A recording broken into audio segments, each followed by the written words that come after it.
Imagine you were stopped in the street by a reporter from the national newspaper asking about the state of leadership in business today. What would be your response if they asked you for comment? Well, if I was in that situation, if they'd asked me what the state of business is today, I'd say, good. And the reporter might reply, we need a little bit more than that, more than one word. And my next reply would be, not good. And they might say, well, come on, more than 2 words, give me at least 3. And I'd respond, not good enough.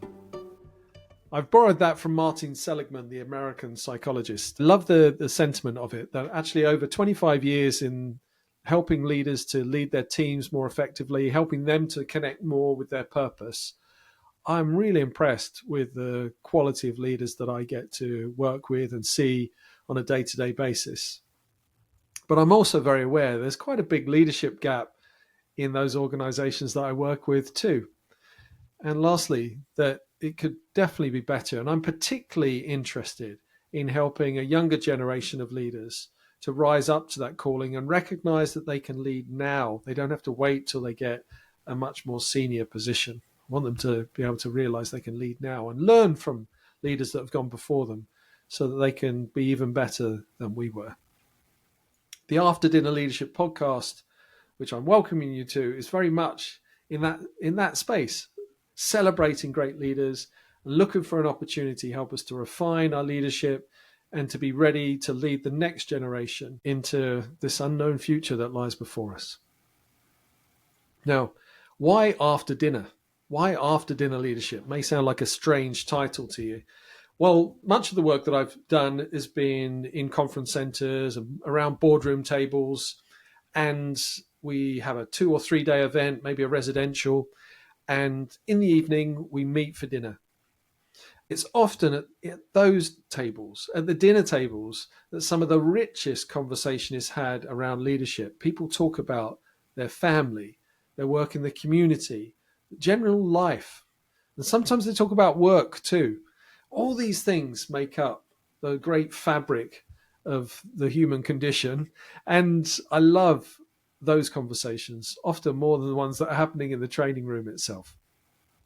We're talking about real things, real conversations, meaningful topics, and the blend that it is of all those things coming together and how we lead in all those different situations and contexts. So I'm really keen to bring that variety of guests that I've met, or great leaders that I've met over those years, some I haven't met, bring them together to talk about where they are now, the lessons they've learned, what they wish they'd learned earlier that they can pass on to future generations. Some of those guests will be gold medal winners. Some will be New York Times bestsellers. Many of them will not, but they are equally inspiring to me, having seen them work in practice, seeing them inspire their teams, seeing them achieve amazing things. They may not make the news headlines, but I've seen them lead with excellence. So our invitation to you is to take a chair at our table, listen in, contribute, and you're very welcome to be here. And I trust that you get a great deal listening to these conversations and the lessons that leaders have learned over the years. Thank you for joining us at the After Dinner Leadership table, and trust that you've got good value from listening to this episode. Thanks for being here. One question for you. The question is, so what? What will you do with what you've just heard? And here's a few suggestions. Number 1, lead with more purpose. 2, mentor with patience.